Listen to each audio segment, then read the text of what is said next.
السلام علیکم ورحمۃ اللہ وبرکاتہ۔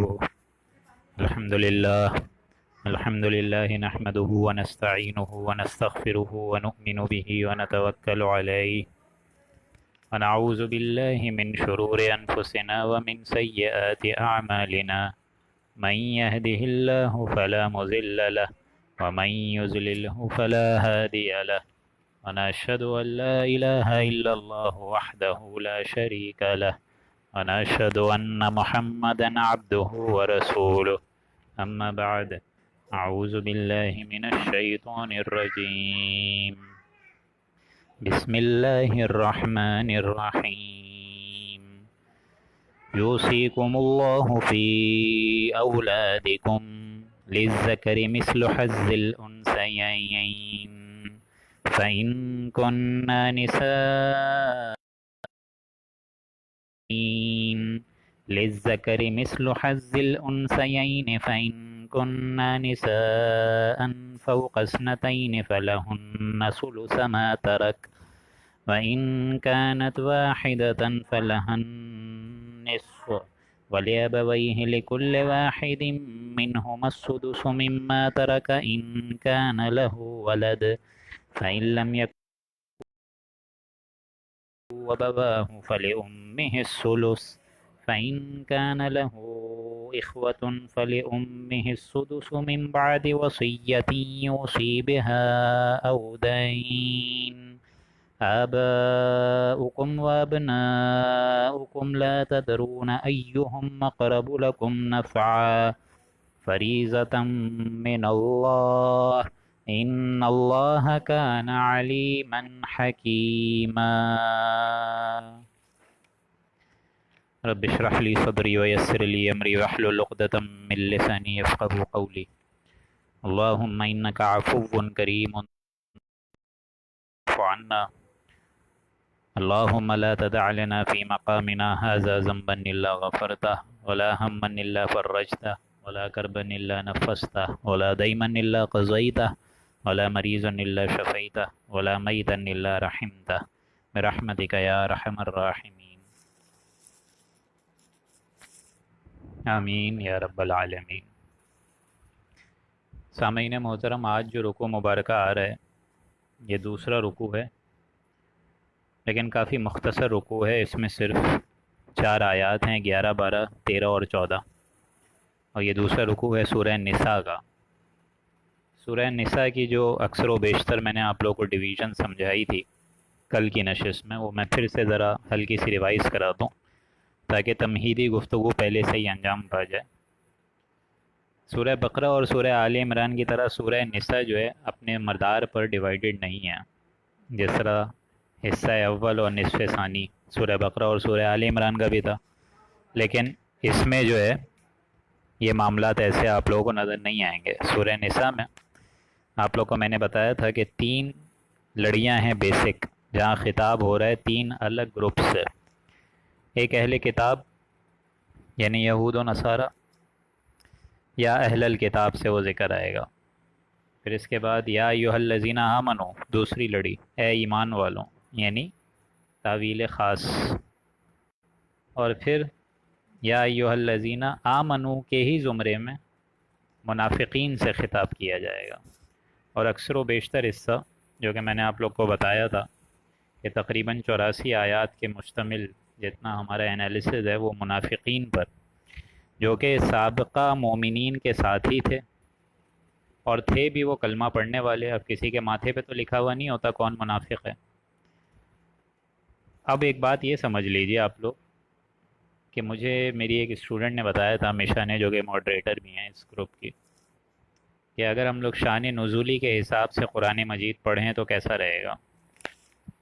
تو یہ سمجھ لیجئے کہ یہ جو شان نزولی اور شان مصحف ہے، اس میں ترتیب کا ایک فرق ہوتا ہے۔ پہلے سمجھ لیجئے یہ کیا ہوتی ہے۔ شان مصحف یہ ہے کہ آپ لوگ نے قرآن مجید اٹھایا، پہلی پارہ آپ لوگ نے جو کھولا وہ الف لام میم نکلا، اور جو پہلی سورہ آئی وہ الحمدللہ رب العالمین یعنی سورہ فاتحہ آئی، پھر سورہ بقرہ، سورہ آل عمران، اسی طریقے سے اب سورہ نساء، پھر سورہ مائدہ، پھر یہ سلسلہ جا کے والناس پہ ختم ہوتا ہے، سورہ ناس، فلق اور ناس، جس کو حضور نے کہا معوذتین، دو مبارک صورتیں جو کہ حاسدوں کے حسد سے، نظر بندیوں کے نظر سے محفوظ رکھتی ہیں۔ تو یہ ترتیب ہے مصحف کی، سیریل ڈسینڈنگ آرڈر۔ لیکن ایک ہوتی ہے شان نزولی، کہ پہلی صورت حضور صلی اللہ علیہ وسلم پہ وحی کے اعتبار سے کون سی آئی۔ جس طرح ہم سب کو معلوم ہے اقرا بسم ربک الذی خلق، that was the foremost سورہ، فور موسٹ آیت آف دا وحی، دا اسٹارٹ آف وحی۔ تو یہ بات سمجھ لیجئے کہ اس کے بعد اسی طریقے سے دوسری آیات آئیں، پھر آخری قرآن مجید کی جو سورہ آئی وہ ہم لوگ پڑھ چکے بقرہ میں، سود کے ضمن میں۔ اسی طریقے سے عرفات میں جو آیت آئی الیوم اکملت لکم دینکم واتممت علیکم نعمتی ورضیت لکم الاسلام دینا، تو یہ آخری آیات میں سے آتی ہے۔ یعنی مکے میں جو آیات آئیں وہ پہلے دور میں آئیں، کیونکہ ہجرت سے منتصل قبل پہلے، اور اسی طریقے سے جب حضور مدینہ ہجرت کر کے روانہ ہو گئے اور وہاں جا کے ایک انہوں نے اپنا مشن کا آغاز دوبارہ سے کیا، کیونکہ ظاہر بات ہے مکے میں رہنا دشوار کر دیا گیا تھا سارے لوگوں کا وہاں پہ۔ جو مدینے میں پھر صورتیں نازل ہوئیں وہ مدنی صورتیں، ابھی ہم لوگ ساری کی ساری مدنی صورتیں پڑھ رہے ہیں۔ اب یہاں ایک بات نوٹ کریے گا کہ اگر آپ لوگ سورہ ترتیب سے حضور صلی اللہ علیہ وسلم کی وحی کے لحاظ سے پڑھیں گے، یعنی شان نزولی کے لحاظ سے، تو سورہ نساء پہلے ہے، پھر سورہ احزاب ہے، پھر سورہ نور ہے، اور پھر سورہ مائدہ ہے۔ یعنی جو معاشرتی مسائل آئے ہیں ان دو صورتوں میں، اسپیشلی سورہ نساء اور مائدہ میں، کہ معاشرے میں اگر کوئی جرائم پھیل جائیں، اگر مسئلے پھیل جائیں، اگر کوئی تکالیف پھیل جائیں، اگر کوئی ضرر کا موجب پھیل جائے، سیکس ڈسپلن خراب ہو جائے، سوشل پرابلمز جو ہیں وہ وجود میں آ جائیں اور وغیرہ وغیرہ، تو ان کی کیا سزائیں ہوں گی، ان کی کیا لمیٹیشنز ہوگی، وہ ساری کی ساری تفصیل آپ لوگوں کو سورہ مائدہ اور سورہ نساء میں نظر آئے گی۔ لیکن یہ سمجھ لیجئے کہ یہ ابتدائی احکام سورہ نساء کی بیس ہیں، ابتدائی احکام۔ سورہ نساء کے بعد اور ان آیات کو اور ان ابتدائی احکام کو اور معاشرے میں جو جس طرح پردے کا رواج ہے وہ اور آگے جا کے سورہ احزاب اور سورہ نور میں جا کے کھلے گا۔ سورہ نساء میں آپ لوگوں کو کہیں پردے کی آیت نظر نہیں آئے گی جتنا میرا گمان ہے۔ اور اس کے بعد آخری سورہ نازل ہوئی شان نزولی کے حساب سے سورہ مائدہ، اور اس میں بھی وہی آیت ہے الیوم اکملت لکم، کہ آج کے دن میں نے تمہارے لیے اے رسول یا رسول اللہ آپ کے لیے آپ کا جو دین ہے وہ پورا کر دیا، الیوم اکملت لکم دینکم واتممت علیکم نعمتی، اور اپنی نعمت آپ پہ نچھاور کر دی، تمام کر دی، ورضیت لکم الاسلام دینا، اور آپ کے لیے بحیثیت دین اسلام منتخب کر لیا۔ تو یہ سورہ نساء پہلے ہے، پھر سورہ احزاب ہے جس میں اور یہ آیات کھلیں اور احکامات واضح ہوئے، پھر سورہ نور آئی اور احکامات واضح ہوئے، اور فائنلی جو میں نے آپ لوگ کو بتایا تھا کل کی نشست میں، کہ جو اصل کورٹ ہے اور جو ریاست کے معاملات ہیں اور چوری اور ڈاکی کے جو چوری اور ڈاکوں کے جو سد باب ہے، اس کی سزائیں ہیں، اس کی لمیٹیشنز ہیں، اس کی شرائط ہیں، یہ سارے کے سارے معاملات سورہ مائدہ میں آئیں گے نظر۔ تو شان نزولی کے اعتبار سے جو معاشرتی مسائل آئے ہیں ان کی ترتیب یہ ہے جو میں نے آپ کو بتائی، سورہ نساء، احزاب، نور اور مائدہ۔ اب یہ بات سمجھ لیجئے مصحف میں یہ الگ معاملہ ہے، سورہ نساء کے فوراً بعد آپ کو سورہ مائدہ ملے گی، حالانکہ بیچ میں احزاب اور نور آپ لوگوں کو آخری پاروں میں جا کے ملے گی، لیکن ترتیب شان نزولی کی کیا ہے؟ نساء، احزاب، نور اور مائدہ۔ اب یہاں ایک باریک مسئلہ پیدا ہوتا ہے کہ اگر کوئی حکم سورہ نساء میں نظر آ رہا ہو آپ لوگوں کو اور اس کی تکمیل سورہ احزاب، نور یا مائدہ میں ہو جائے، تو آپ لوگ وہ آخری صورتیں جو نازل ہوئی ہیں جس میں احکامات تفصیل سے بتا کے واضح کر دیے ہیں، آپ ان کو فالو کریں گے۔ اس کو کہتے ہیں ناسخ و منسوخ کا مسئلہ، جو کہ آپ لوگ آلریڈی پڑھ چکے ہیں پہلے پارے میں۔ ما ننسخ من آیت او ننسها نأتی بخیر منها او مثلها، اگر آپ لوگ کو یاد ہو وہ آیت، کہ ہم کوئی آیت کو منسوخ نہیں کرتے یا بھلا دیتے ہیں، لوگوں کی ذہنیت سے ہٹا دیتے ہیں، یا اس جیسی اور کوئی بہتر لے کر آ جاتے ہیں۔ اللہ کو زیادہ علم ہے، تمہیں زیادہ علم نہیں ہے۔ تو یہ معاملہ اللہ نے وہاں بتایا ہے کہ جو اصل بیس ہے بنیادی احکامات کی، اس کی جو ابتدائی ضمن میں توصیل اور تفصیل اور اس کی توجیہ آئے گی سورہ نساء میں نظر آئے گی، لیکن یہ احکامات پورے ہو جائیں گے آخری پاروں میں جا کے، ٹھیک ہے؟ احزاب، نور، اور اس کے بعد تو مائدہ آ رہی ہے، اس میں بھی وہ احکامات تقریباً آپ لوگ کو پورے ہی انشاءاللہ ملیں گے۔ اس کی سادی سی اگزامپل میں دیتا ہوں کہ آپ لوگ پڑھ چکے ہیں شراب اور جوئے کا حکم۔ شراب اور جوئے کے حکم میں پہلے ہی دو صورتوں میں بتا دیا کہ یہ بری چیزیں، ان کے قریب مت جاؤ۔ پھر آگے چل کے سورہ آل عمران میں بھی اور مزید کھول دیا گیا۔ تو یہ رفتہ رفتہ احکامات کی تکمیل ہو رہی ہے۔ اسی طریقے سے کل ہم نے ایک آیت پڑھی تھی، اگر آپ لوگوں کو یاد ہو، آیت نمبر 8، للرجال نصیب مما ترک الوالدان والاقربون، کہ مردوں کے لیے بھی اس میں سے حصہ ہے جو والدین اور اقربا چھوڑیں، وللنساء نصیب مما ترک الوالدان والاقربون، اور عورتوں کے لیے بھی، لڑکیوں کے لیے بھی حصہ ہے اس میں سے جو اس کے ماں باپ چھوڑ کر مر جائیں یا پھر قرابت دار چھوڑ کے مر جائیں۔ لیکن اب اس رکوع مبارکہ میں کل مجھ سے مغالطہ ہو گیا تھا کہ میں نے آپ لوگ کو جمعے کو بتا دیا تھا کہ قانون وراثت جمعے کو ہے، ایسا نہیں ہے۔ قانون وراثت کا حکم آج کی نشست میں، آج کی نشست میں وہ دوسرا رکوع ہے، اور جو جمعے کو آپ لوگ پڑھیں گے وہ محرمات ابدیہ ہے کہ ایک مرد کن کن عورتوں سے شادی نہیں کر سکتا اسلام کے قانون کے مطابق، وہ جمعے کو آئے گا انشاءاللہ، وہ چوتھا رکوع ہے۔ لہٰذا اب جو رکوع مبارکہ آ رہا ہے وہ تو کافی مختصر ہے، صرف 4 آیات پر مشتمل ہے، لیکن یہ قرآن مجید کا سمجھیے کہ اعجاز ہے کہ اسلام کا پورا پورا قانون وراثت، جو تقسیم ہوتا ہے مال کسی میت کے بعد، یعنی مرنے کے بعد، والدین یا باپ ماں جس کے اہل تھی ساری ملکیت، اس کے مرنے کے بعد جو اب ڈویژن ہوگی جس کو قانون وراثت کہتے ہیں کہ ورثہ کو کیا ملے گا، وہ اس دوسرے رکوع کی ابتدائی 11 اور 12 آیات میں تفصیل سے کھول کے لکھ دیا، ایک دم جامعیت کی انتہا کے لحاظ سے۔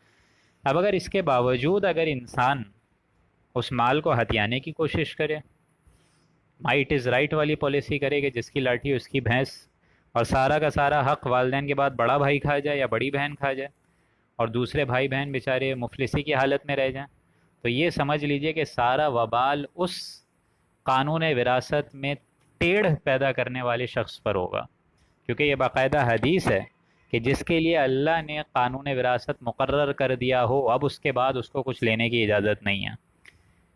یہ ہے وہ آیت، آپ لوگ دیکھیں گے کہ کتنے کھول کھول کے احکامات بتا دیے ہیں کہ کس کا مال کہاں پر جائے گا، ٹھیک ہے۔ اب اگر انسان اپنی عقل کو مد نظر رکھے اور یہ سمجھے کہ میں نے والدین کی زیادہ خدمت کری ہے، مال تو مجھے زیادہ ملنا چاہیے، ایسا نہیں ہوگا۔ اور یہ بھی بات یاد رکھیے، تصویر کے دونوں رخوں کو سمجھنا چاہیے، والدین کی حیات میں بھی یہ وراثت تقسیم نہیں ہو سکتی۔ اگر والدین آپ کو کچھ دیں گے تو وہ ہدیہ کے طور پہ دیں گے، ایسے نہیں دیں گے، قانون وراثت اس پہ اپلیکیبل نہیں ہوگا، یہ سمجھ لیجئے۔ اس کی میں سادہ اگزامپل دیتا ہوں، فرض کریں ایک شخص کے بیٹا ہے اور ایک بیٹی ہے، اب بیٹے کو بھوک کم لگ رہی ہے، بیٹی کو زیادہ لگ رہی ہے، باپ کے پاس 2 روٹیاں ہیں، باپ نے 1.5 روٹیاں بیٹی کو کھلا دیں، اور بیٹے کو بھوک کم لگ رہی ہے، اس کو آدھی روٹی پہ اس کا گزارا کر دیا۔ تو کیا مطلب ہے اس کا؟ اس کا مطلب یہ ہے کہ دنیاوی معاملات میں آپ لوگ بہن بھائی میں، یعنی بیٹے اور بیٹی میں، آپ ڈویژن اس طرح کر سکتے ہیں کہ جس کی زیادہ استطاعت ہے اس سے آپ کم اس سے معاملہ رکھیں، اور جو بیچارہ مفلس ہے اس کو زیادہ آپ نرمی اور رحمی کا معاملہ کر دیں۔ لیکن یہ معاملہ قانون وراثت میں نہیں چلے گا۔ قانون وراثت میں لڑکوں کا حق زیادہ ہے، لڑکیوں کا کم رکھا ہے، اور اس کی وجہ کیا ہے میں بھی آپ لوگ کو بتاؤں گا۔ تو یہ بات یاد رکھیے گا کہ والدین کی حیات میں، البتہ اس کے برعکس آپ لوگ کو دیکھیں گے شریعت میں اور سیرت نبوی میں، اس کے برعکس ایک معاملہ ملتا ہے کہ ایک شخص حضور صلی اللہ علیہ وسلم کے پاس آیا، ایک باپ، اور اس باپ نے فریاد کری حضور صلی اللہ علیہ وسلم سے کہ یا رسول اللہ، بلکہ ہاں ایک شخص جو آیا اس نے فریاد کری یا رسول اللہ، میں اتنے پیسے کے بچے ہیں، لیکن میرے جو باپ ہیں، والد صاحب ہیں، وہ میرا مال چھپ چھپ کے کھاتے ہیں، مجھ سے پوچھے بغیر، انٹرفیئر کیے بغیر کھا جاتے ہیں۔ تو حضور صلی اللہ علیہ وسلم نے کہا اچھا چلو بلاؤ اپنے باپ کو۔ جب باپ حاضر ہوا حضور صلی اللہ علیہ وسلم کی عدالت میں، تو باپ کو جب یہ پتہ چلا کہ خود اس کا بیٹا حضور صلی اللہ علیہ وسلم کے پاس یہ ایک سمجھ لیجئے کہ وکیل بن کر آیا ہے اور اپنا معاملہ اور مدعا لے کر آیا ہے، تو حضور صلی اللہ علیہ وسلم نے جب پوچھا اس باپ سے، تو پہلے ہی وہ باپ جو ہے وہ کچھ اشعار عربی میں پڑھتا ہوا آ رہا تھا، شعر و شاعری کرتا ہوا آ رہا تھا۔ تو حضور صلی اللہ علیہ وسلم نے بولا کہ تم کیا فرما رہے تھے؟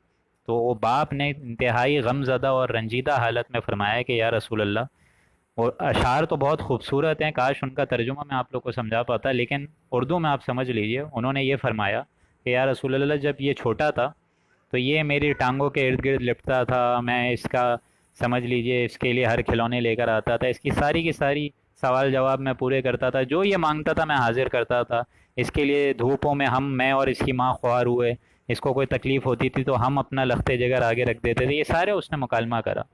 حضور صلی اللہ علیہ وسلم اس پوری شاعری پہ انتہائی رنجیدہ ہوئے اور آنکھوں سے آنسوؤں کی لڑیاں بہہ گئیں، اور اس بیٹے کو بلایا اور اس کے سینے پہ غضب ناک کھو کے ایک ہاتھ مارا زور سے کہ نکل جا تو باپ کے خلاف مقدمہ لے کر آئے.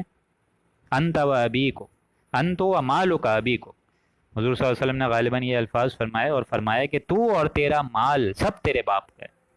یعنی رہتی دنیا میں اولاد یہ ڈیمانڈ نہیں کر سکتی کہ ہم جو ہے، ہمیں آگے کی ٹینشن ہے، ہمیں آگے کا مسئلہ ہے کہ پتہ نہیں کیسی بہویں آئیں کہ آپ ابھی سے ہی مال میں تقسیم کر دیں. نہیں، مال تقسیم ہوگا تو اس باپ یا ماں کے مرنے کے بعد. اس کا ذکر اب یہاں پر آئے گا تفصیل سے، جو کہ جامعیت کی انتہا ہے. میرے خیال سے میں نے کافی وقت لے لیا، بسم اللہ کرتے ہیں. اعوذ باللہ من الشیطان الرجیم، بسم اللہ الرحمن الرحیم. یوصیکم اللہ فی اولادکم، بے شک اللہ تم کو حکم دیتا ہے تمہاری اولاد کے معاملے میں. یعنی اب اولاد کے معاملے میں قانون وراثت کا اللہ تم کو کیا حکم دے رہا ہے، سنو. للذکر مثل حظ الانثیین، لڑکے کا حصہ ہے دو لڑکیوں کے حصے کے برابر. یعنی ایک شخص ہے، اگر وہ فوت ہو گیا، اس کا ایک ہی بیٹا ہے، اب ایک لڑکا ہے تو اس کا حصہ ہے دو لڑکیوں کے برابر. ٹھیک ہے، یہ 2/3 1/3 ابھی یہ الفاظ بہت آئیں گے، اس کو سمجھ لیجئے. فرض کریں 1 کروڑ روپے ہیں تو اس کا آدھا کیا ہوگا، 50 لاکھ. اس کا 1/3 کیا ہوگا، 33 لاکھ. سمجھ آ رہی ہے بات؟ اسی طریقے سے چھٹا حصہ، 2/3 حصہ، یہ سمجھ آئیے گا. صحیح ہے؟ تو یہی معاملات ابھی پورے ان 2 آیات میں نظر آئیں گے آپ لوگوں کو. تو یوصیکم اللہ فی اولادکم، بے شک اللہ تمہیں ترغیب دیتا ہے، نصیحت دیتا ہے، تم کو حکم دیتا ہے. فی اولادکم، اپنی اولاد کے معاملے میں کہ ٹینشن لو ان کی، زندگی میں وصیت کرو، وصیت بھی کرو اور پھر قانون وراثت کا بھی حق جو ہے جن کا، ان کا پورا ادا کرو.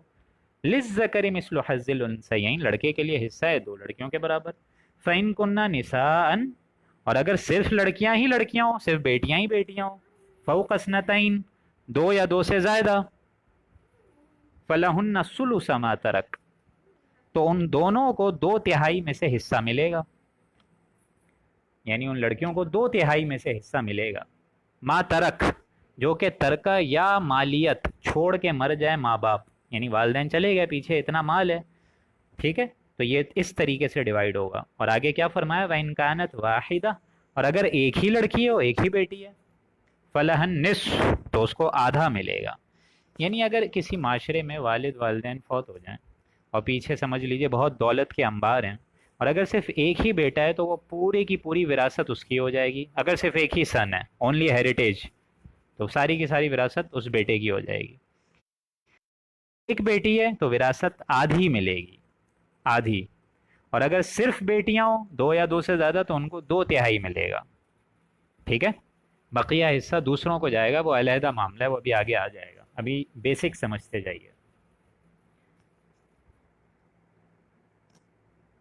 فَلَهُنَّ الثُّلُثُ مَا تَرَكَ وَإِن كَانَتْ وَاحِدَةً فَلَهَا النِّصْفُ. اب آگے فرمایا وَلِأَبَوَيْهِ لِكُلِّ وَاحِدٍ مِّنْهُمَا السُّدُسُ، اور ماں باپ کے لیے، یعنی دونوں میں سے ہر ایک کے لیے چھٹا حصہ ہے. ہر ایک کے لیے چھٹا حصہ ہے. مما ترک، جو کہ ترکہ چھوڑ کے مرے. اب کوئی شخص مر گیا، اس کے ماں باپ بھی ہیں، ایسے میں کیا حصہ ہے، اس کی جو اولاد ہے وہ تو چلی گئی ہے، لیکن ظاہر بات ہے ماں باپ تو ہیں. اب اگر ماں باپ زندہ ہوں تو ان کا چھٹا حصہ ہوگا. ان کان لہو ولد، اگر مرنے والے کی کچھ اولاد ہوں تو. یعنی والدین کے لیے ہر ایک کے لیے چھٹا حصہ ہے اگر اس شخص کی اولاد بھی ہے. ٹھیک ہے، یعنی اگر ایک شخص بغیر بچوں کے مر جائے تو اور بات ہوگی، لیکن ایسا شخص جس کی اولاد بھی ہے تو والدین کو چھٹا حصہ آٹومیٹک چلے جائے گا. یعنی 2/3 پھر اولاد میں تقسیم ہوگا. فَإِن لَمْ يَكُن لَهُ وَلَدٌ، اور اگر اس میت کے کچھ اولاد نہ ہو، فرض کریں ایک شخص مر گیا ہے، اس کی بیوی بانجھ تھی، اس کو اولاد نہیں ہوئی ہے، وَوَرِثَهُ أَبَوَاهُ فَلِأُمِّهِ الثُّلُثُ، اور اس کے وارث والدین ہی ہیں، والدین ہی وارث ہیں. ظاہر بات ہے والدین بیچارے حسرت میں رہ گئے کہ پوتا یا پوتی آئے گا یا نانی، مطلب نواسا یا نواسی آئے گا. اب اس شخص کی اولاد ہی نہیں ہوئی تو وارث کون رہ گئے. وَوَرِثَهُ أَبَوَاهُ فَلِأُمِّهِ الثُّلُثُ، تو ماں کو 1/3 ملے گا، یعنی ماں کو پھر 1/3 ملے گا، اور باپ کو پھر 2/3 ملے گا. مطلب باپ ماں میں ڈویژن اس طرح کی گئی ہے کہ باپ کو پھر بھی زیادہ ملے گا. کیوں؟ یہاں لڑکوں کو آپ دیکھ رہے ہیں بار بار، جو مرد ہیں ان کو زیادہ کیوں مل رہا ہے، عورتوں کو کم کیوں مل رہا ہے؟ کیوں؟ کیونکہ گھر کا جو اصل سربراہ ہے وہ اسلام کی روح سے ایک شوہر ہے، ایک مرد ہے. مرد آزما مرد آفرین، حفاظت ناموس زن مرد آزما مرد آفرین، یہ مرد ہے، اس کو اللہ نے وہ مقام دیا ہے۔ اب وہ بات الگ ہے کہ وہ مرد اس مقام کا غلط فائدہ اٹھائے اور غلط اس کا سمجھ لیجئے کہ عورتوں کو پرزیکیوشن کا نشانہ بنائے اپنے اس اختیار سے جو کہ اللہ نے اس کو دیا ہے، تو قیامت کے دن اس کی سخت پکڑ ہے۔ اللہ نے تو اس کو حق دیا ہے لیکن وہ اس حق کا غلط فائدہ اٹھا رہے ہیں، تو اس کا مطلب ولا تتخذوا آیات اللہ ہزوا، تم تو اللہ کی آیات کا ایک ٹھٹا بنا رہے ہو، مذاق اڑا رہے ہو، یہ نہیں کرنا ہے۔ تمہیں جو حق دیا ہے اس حساب سے اگر تمہیں مالیت بھی زیادہ دے رہی ہے تو اس کی کوئی وجہ ہے کہ تم گھر کی رکھوالی کرتے ہو، تم گھر کا نان نفقہ اٹھاتے ہو، تو یہ ساری چیزیں اس لیے دی ہیں۔ اور عورت کو کم کیوں دیا؟ کیونکہ عورت کی ذمہ داری جو ہے وہ ظاہر بات ہے والدین پہ ہے ہی نہیں، بھائی بہنوں پہ ہے ہی نہیں، عورت کی پوری ذمہ داری شوہر پہ ہے۔ ظاہر بات ہے شوہر بھی تو کچھ کماتا ہوگا نا، وہ وہاں سے بیلنس ہو جائے گا، سمپل از دیٹ۔ یہ سمپل سی چیز عورتوں کو سمجھ نہیں آتی ہے، مجھے حیرت ہوتی ہے قرآن مجید کی اتنی بیسک تعلیم یہ کیوں سمجھ نہیں آتی عورتوں کو۔ اور آج یہاں پہ دیکھ لیجئے آزاد مارچ چل رہا ہے، ہمارے یہ جو محترم عامر لیاقت صاحب ہیں قرآن مجید کی ان آیات پہ قرارداد نکالتے پھر رہے ہیں، آپ سوچ سکتے ہیں۔ بہرحال ہمارا یہ فورم جو ہے وہ لڑائی جھگڑے نہیں ہے، اصل بات یہ ہے کہ قرآن مجید میں جو حکم ہے اس کو فالو کرنا ہوگا۔ اب چاہے یہ بات آپ کو سمجھ آئے چاہے نہ آئے، حکم تو پھر بھی ماننا ہے۔ تو حکم کیا ہے؟ اگر اس کی اولاد نہ ہو، اس کے وارث والدین ہی ہیں، تو ماں کو 1/3 اور باپ کو 2/3 ملے گا، ٹھیک ہے۔ فَإِن كَانَ لَهُ إِخْوَةٌ، اور اگر اس کے بھائی بہن ہیں، ظاہر بات ہے ایک شخص کے بھائی بھی ہیں بہن بھی ہیں، فَلِأُمِّهِ السُّدُسُ، تو ماں کا حصہ اور کم ہو جائے گا اور چھٹا حصہ رہ جائے گا۔ فَلِأُمِّهِ السُّدُسُ، چھٹا حصہ رہ جائے گا، یعنی پہلے 1/3 مل رہا تھا، اب 1/3 سے چھٹا حصہ ہو جائے گا اگر اس کے بھائی بہن بھی ہیں، میت کے بھائی بہن بھی ہیں، یعنی اس امی کی اور اولادیں بھی ہیں، تو چھٹا حصہ رہ جائے گا۔ من بعد وصیت یوصی بها او دین، یعنی باپ کی طرف سے اولاد کو بھی جا سکے یہ مال، اس وجہ سے کہ اس کے بہن بھائی بھی تو ہیں نا۔ تو اللہ نے یہاں پہ شریعت میں 1/3 سے ماں کے حصے کو اور کم کر دیا، چھٹا حصہ کر دیا، بسبب یہ کہ اس کے اگر بہن بھائی بھی ہیں، ٹھیک ہے، تاکہ باپ کی طرف سے اولاد کو کچھ جا سکے۔ اب یہاں ایک شرط رکھی ہے اللہ نے کہ وراثت کی تقسیم سے پہلے 2 کام ہوں گے، من بعد وصیت یوصی بها او دین۔ نمبر 1، اگر کسی شخص نے میت نے وصیت کی ہے رہتی دنیا میں تو اس کو پورا کیا جائے گا، that means will must be fulfilled. جیسے کوئی شخص اگر بول کے مر گیا ہو کہ کہیں کنواں کھدوانا ہے، یا میرا اتنا مال جو ہے وہ میری بہن کو دے دو، میں نے اس سے قرضہ لیا تھا، وغیرہ وغیرہ، تو یہ کام پہلے کرنا ہے کہ ول شوڈ بی فلفلڈ، اوکے، جو بھی اس نے وصیت کی ہوگی مرنے والے نے وہ آپ پوری کریں گے، اس کے بعد مال تقسیم ہوگا۔ کیوں؟ اس کی حکمت کیا ہے؟ اس کی حکمت بڑی خوبصورت یہ ہے کہ اگر کسی 1 کروڑ چھوڑ کر گیا ہے ایک شخص اور 50,000 فرض کریں اس کو کسی کو دینے ہیں، تو کیا ہو جائے گا؟ 99,50,000 اس کا رہ جائے گا، 50,000 کہیں چلے گا، تو وہ پوری سیکوینس گڑبڑ ہو جائے گی۔ اس لیے پہلے وصیت جو اس نے کی ہے اس کو پورا کر لو۔ اچھا، یہاں ڈاکٹر سائمہ نے پوچھا ہے کہ 1/3 کا مطلب 1/3، جی ہاں ڈاکٹر بشرا، 1/3 کا مطلب 1/3 ہے، اور لیکن باپ کا 2/3 ہی رہے گا۔ جی ڈاکٹر سائمہ، باپ کا ابھی میں آپ کو بتاتا ہوں، پوری آیات سمجھ لیجئے گا، پھر یہ اصل میں پیچھے جانے سے تھوڑی کنفیوژن ہو جاتی ہے کیونکہ یہ بڑی سملر آیات ہیں، میں آپ کو اس کا جواب انشاءاللہ اینڈ آف دی سیشن میں دے دوں گا۔ لیکن ابھی ہم لوگ کہاں پر تھے کہ وراثت کی تقسیم سے پہلے 2 کام ہوں گے۔ نمبر 1، دا وصیت، دا ول شوڈ بی فلفلڈ، اوکے، اور دوسرا کام کیا ہوگا؟ بہا او دین، یا دین کا کوئی معاملہ ہو، کوئی قرض کا معاملہ ہو، اس کو پہلے پورا کر لو، پھر وراثت ادا کرتے رہو۔ یعنی اگر آپ نے کسی سے قرض لیا ہے، یہی تو بات ہوتی ہے نا، جب قبرستان میں کسی کو دفن کرتے ہیں تو کیا بولتے ہیں کہ اگر کسی کا اس میت کے اوپر کوئی قرض ہے تو ہمیں بتا دے، ورثہ کو بتا دے، اس کو دے دی جائے گی وہ رقم، او دین، ٹھیک ہے۔ اب وہاں بیچارے جو میت کے اہل خانہ ہوتے ہیں اور جو دوست وغیرہ ہوتے ہیں وہ وہاں جھجکتے ہیں کوئی مال کی بات کرنے میں، یہ اسلام سے اگینسٹ ہے دوستوں۔ اگر کسی میت نے لیا ہے قرض تو آپ اس کے لیے عالم آخرہ کی اور عالم برزخ کے معاملات آسان کریں، اور جو وصیت فلفل کرنی ہے وہ کریں، اور جو دین کا معاملہ ہے، قرض کا معاملہ ہے، اس کو بھی پورا کریں، پھر وراثت تقسیم کرتے رہیں تاکہ جو کلی مالیت ہے اس میں کوئی ضرر نہ ہو، کمی نہ ہو، اوکے۔ آباؤکم و ابناؤکم لا تدرون ایہم اقرب لکم نفعا، دیکھیں کتنی پیاری تعلیم دی جا رہی ہے کہ تمہارے باپ اور بیٹے میں سے تم نہیں جانتے اقرب لکم نفعا، کہ کون نفع کے اعتبار سے، کون بہتری کے لحاظ سے، کون اخلاقی اچھائی کے لحاظ سے، کون نفع کے لحاظ سے اعتبار کے لحاظ سے قریب تر ہے، اچھا ہے تمہارے لیے. یعنی تمہارے باپ یا بیٹے میں سے تم تو نہیں جانتے نا کہ کون نفع کے اعتبار سے قریب تر ہے، کون تم کو نفع دے گا. تو تم اپنی عقل کو چھوڑ دو. فریضۃ من اللہ، بلکہ یہ تو اللہ کی طرف سے وصیت فرض ہے. یہ جو قانون وراثت ہے یہ فرض ہے. دین کا جو معاملہ ہے یہ بھی فرض ہے.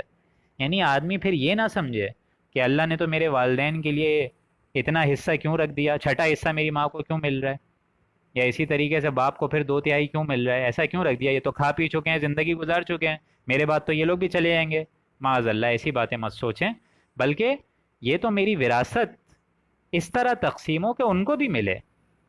ایسا نہ سمجھے انسان کہ میری اولاد جو ہے وہ اب بڑی ہوگی، اس کی پھر آگے ذمہ داریاں ہیں، رسپانسبلٹیز ہیں، ان کو پھر شادی کرنی ہے تو میری وراثت تو میرے بچوں کو ملنی چاہیے. نہیں، فریضۃ من اللہ، اللہ کا حکم مانو، یہ اللہ کا حکم مقرر کردہ ہے، اس میں ٹیڑھ نہیں ہو سکتی. یعنی انسان کو نہیں معلوم کہ والدین اس کو نفع پہنچا سکتے ہیں یا اس کی اولاد، یہ تو اللہ کو معلوم ہے نا. اقرب لکم نفع، ہو سکتا ہے والدین کو اگر آپ حصہ دیں اللہ کی اس آیت کے مطابق، چھٹا حصہ ماں کو مل جائے، اور اگر اس کی اولاد نہ ہو تو ماں کو 1/3 مل جائے، اور اگر بہن بھائی ہیں تو ایک چھٹا حصہ مل جائے. یعنی کچھ بھی صورت میں مل جائے تو کیا پتہ ماں اور باپ آپ کو دعائیں دیں جس سے اخروی منازل آپ کے آسان ہوں، برزخ کے معاملے آسان ہوں، قیامت کے معاملے آسان ہوں. یا ہو سکتا ہے اولاد آپ کی بہت اچھی ہو جائے، وہ آپ کے لیے کمر کس کے انشاءاللہ صدقے اور خیرات دے. تو آپ کو نہیں پتا، آباؤکم و ابناؤکم لا تدرون ایہم اقرب لکم نفعا، کہ باپ اور بیٹوں میں سے، باپ اور اولاد میں سے کون تمہارے لیے قریب تر ہے نفع میں. ان اللہ کان علیما حکیما، کہ بے شک اللہ تعالیٰ بڑے علم والا ہے اور حکمت والا ہے. یعنی اس کا کوئی حکم بغیر حکمت کے ہو ہی نہیں سکتا. اس کی یہ جو پوری ڈویژنز ہے اس میں تم اپنی عقل کو اور اپنی چودراہٹ کو اور اپنی مسندوں کو اور اپنی پیسے کی محبت اور ہوس کو بیچ میں مت لو، بلکہ فریضۃ من اللہ، اللہ کے حکم کو دیکھو جو کہ فرض ہے تم پر. یہ ہو گئی 11ویں آیت. دیکھیں کتنی تفصیل سے آپ لوگوں کو سمجھائی گئی، سارے معاملات آپ لوگوں کو سمجھا دیے گئے. ہر قسم کا رشتہ اس ایک آیت میں بیٹھ سکتا ہے اور آرام سے وصیت اور قرض کی ادائیگی کے بعد جو بھی وراثت ہے قانون وراثت کے حساب سے تقسیم ہو سکتی ہے. اب آگے فرمایا وَلَكُمْ نِصْفُ مَا تَرَكْ، تم کو آدھا ملے گا اس ترکے کا، ازواجکم، جو تمہاری بیویاں چھوڑ جائیں. اب یہ معاملہ ہے کہ اگر تمہارا حصہ تمہاری بیویوں کے ترکے سے آدھا ہے تو اگر ان کی اولاد نہ ہو، یہ بھی تو معاملہ ہو سکتا ہے نا کہ بیویوں کی اولاد ہے تو کیا معاملہ ہوگا، پھر بیویوں کی اولاد اگر نہیں ہے تو کیا معاملہ ہوگا، بیویوں کے گھر والے ہیں تو کیا معاملہ ہوگا، پھر کس طرح تقسیم ہوگی. کیونکہ ظاہر ہے ہم لوگ شوہر ہی شوہر کو دیکھتے ہیں، بیوی کے بھی تو کچھ رائٹس ہیں نا. کیا پتہ شوہر کے نام پہ گھر ہی نہ ہو، بیوی کے نام پہ گھر ہو. اب وہ بیوی فوت ہو گئی ہے، اس کی کیا پتہ اولاد ہے، اس کی کیا پتہ گھر والے ہیں، اور نہیں تو اس کا شوہر تو ابھی حیات ہے نا. تو ابھی یہاں اس کو ایڈریس کر کے، شوہر کو ایڈریس کر کے بتایا جا رہا ہے کہ تمہارے لیے وَلَكُمْ، تم کو آدھا ملے گا، نصف آدھا ملے گا، مَا تَرَكَ أَزْوَاجُكُمْ، اس ترکے میں سے، اس وصیت، اس معذرت میں ذرا وصیت کو بار بار وراثت کو بار بار وصیت بول رہا ہوں. تو یہاں بتایا جا رہا ہے کہ تم کو آدھا ملے گا اس ترکے میں سے یا وراثت میں سے، مَا تَرَكَ أَزْوَاجُكُمْ، جو تمہاری بیویاں چھوڑ کے مر جائیں. إِن لَّمْ يَكُن لَّهُنَّ وَلَدٌ، اگر ان کی کچھ اولاد نہ ہو. یعنی ایک معاملہ ہے کہ تمہارا حصہ تمہاری بیویوں کے ترکے سے آدھا تو ہے، لیکن اگر ان کی اولاد نہ ہو تو آدھا ہے. اب فرض کریں بیوی فوت ہو رہی ہے، فوت ہو گئی ہے، اس کی اولاد نہیں ہے، تو بیوی کے مال کا آدھا حصہ شوہر کو آٹومیٹک چلے جائے گا، آٹومیٹک چلے جائے گا. 1 کروڑ میں سے 50 لاکھ اس کو چلے جائیں گے، باقی جو 50 لاکھ ہیں وہ بیوی کے بہن بھائیوں کا ہوگا. اب وہاں بہن بھائی یہ کلیم نہیں کر سکتے، یہ ہرگز کلیم نہیں کر سکتے کہ شوہر کے ٹارچر سے تو ہماری بہن ماری گئی ہے، یا اس شوہر نے کیسی کیسی اذیتیں دی ہیں ہماری بہن کو، اپنی بیوی کو. تو یہ تو وقت سے پہلے ہی، ایسا کچھ نہیں کہہ سکتے بہن بھائی، بالکل نہیں. شوہر کا پورا پورا حق، آدھا حصہ آٹومیٹک مل جائے گا اگر بیوی فوت ہو گئی ہے، لیکن اس کی اگر اولاد نہ ہو تو ٹھیک ہے، اس میں کوئی رشتہ دار وہاں پہ کلیم نہیں کر سکتا کہ شوہر کو آدھا کیوں مل رہا ہے، نہیں. اس لیے فرمایا تم کو آدھا ملے گا اس ترکے میں سے جو تمہاری بیویاں چھوڑ کے مر جائیں.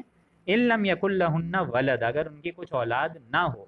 فَإِن كَانَ لَهُنَّ وَلَدٌ، کی کچھ اولاد ہو، پھر فَلَكُمُ الرُّبُعُ مِمَّا تَرَكْنَا مِن بَعْدِ وَصِيَّةٍ، تو تم کو ان کے ترکے سے چوتھائی ملے گا. یعنی اب آدھے کے بجائے چوتھائی حصہ شوہر کا ہوگا، باقی تین چوتھائی کس کا ہوگا، 3/4 کس کا ہوگا، وہ اس کی اولاد میں تقسیم ہو جائے گا۔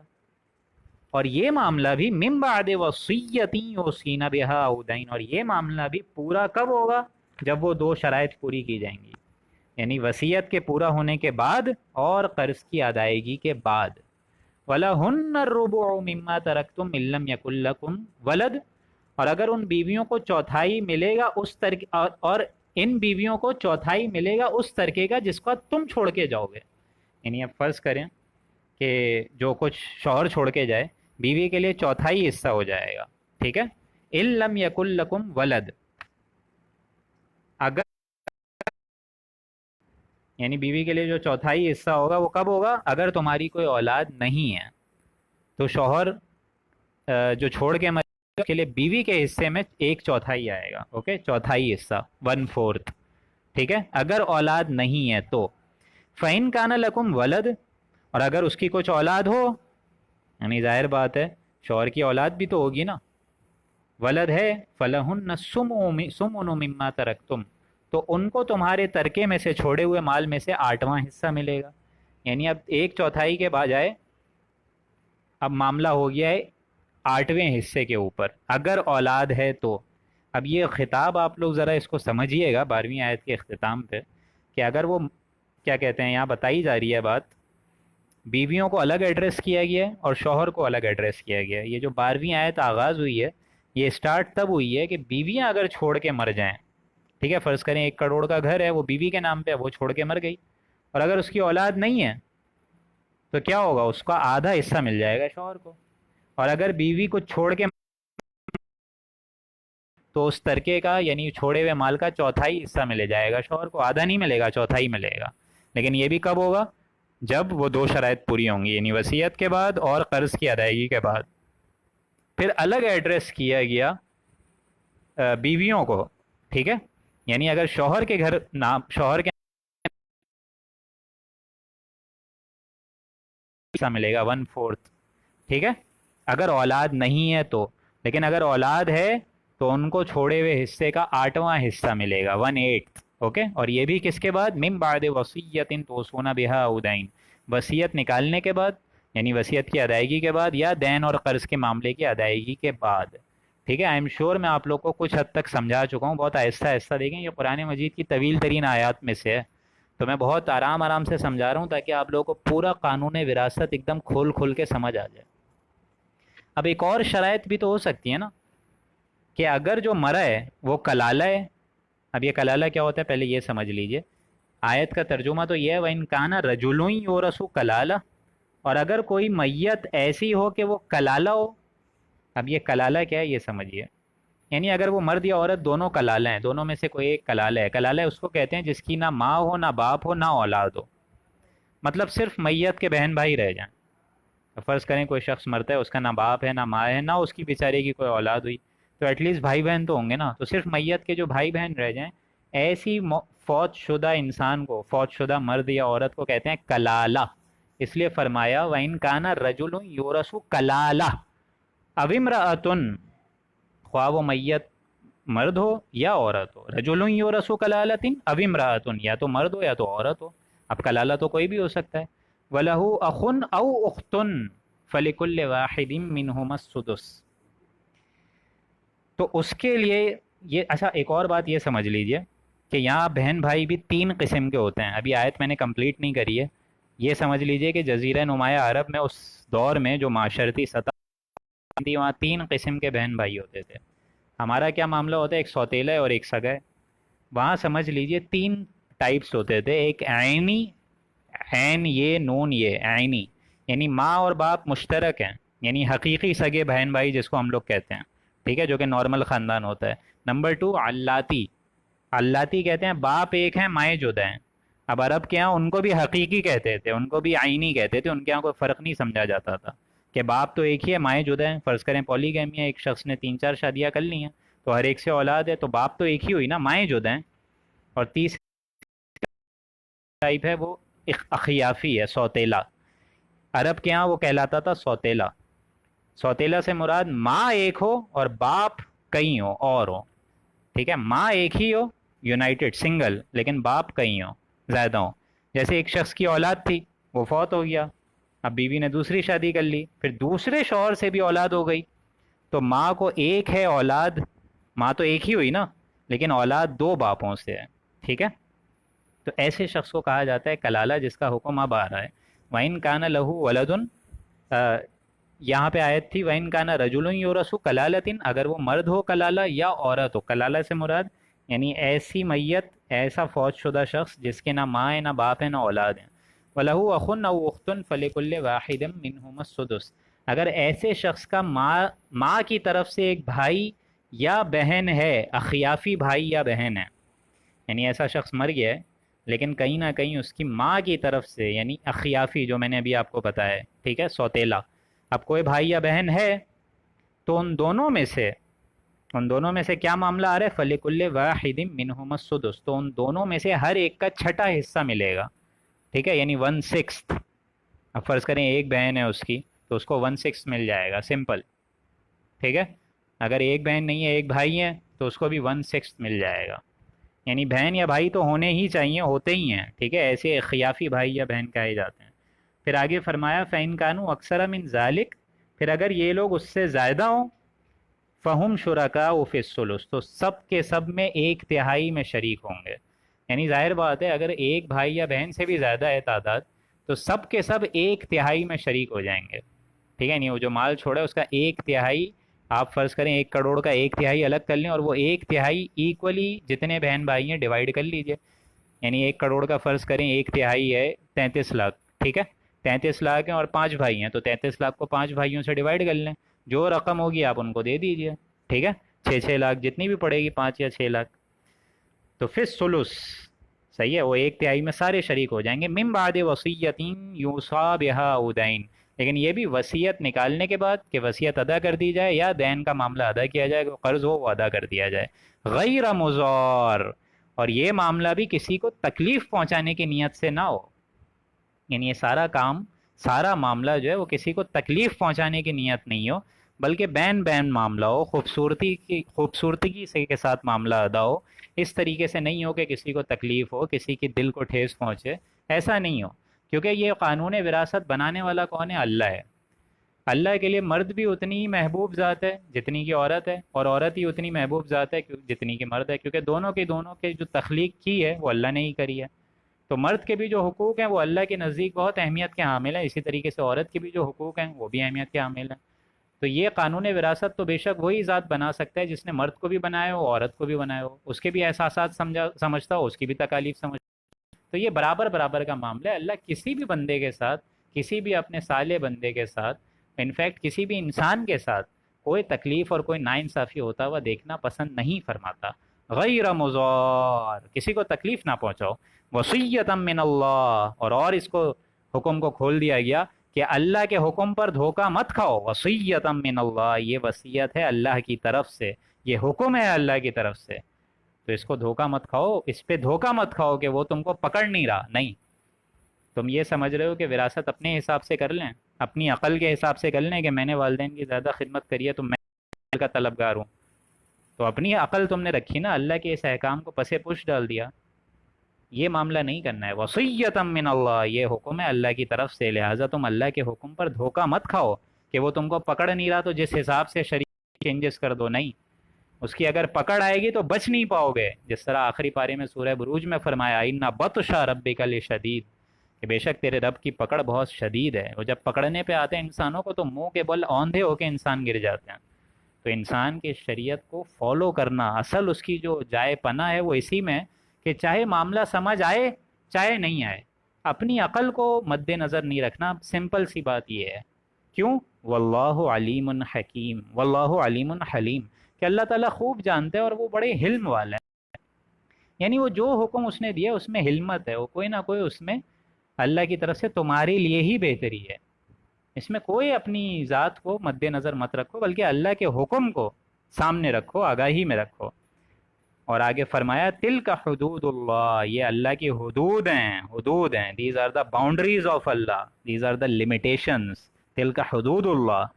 ومن یطع اللہ ورسولہ، اور جو کوئی اللہ کی اطاعت پہ کاربند ہو جائے، پوری اطاعت کرے اور ساتھ ساتھ رسول کی بھی، یدخلہ جنات تجری من تحتها الانہار، تو اس کو تو ایسی بہشت میں لے کر جاؤں گا جن کے نیچے، جن کے دامن میں ندیاں بہہ رہی ہیں، خالدین فیہا، وہ ہمیشہ ہمیشہ اس میں رہیں گے، وذالک الفوز العظیم، اور یہ بہت بڑی کامیابی ہے، بہت بڑی۔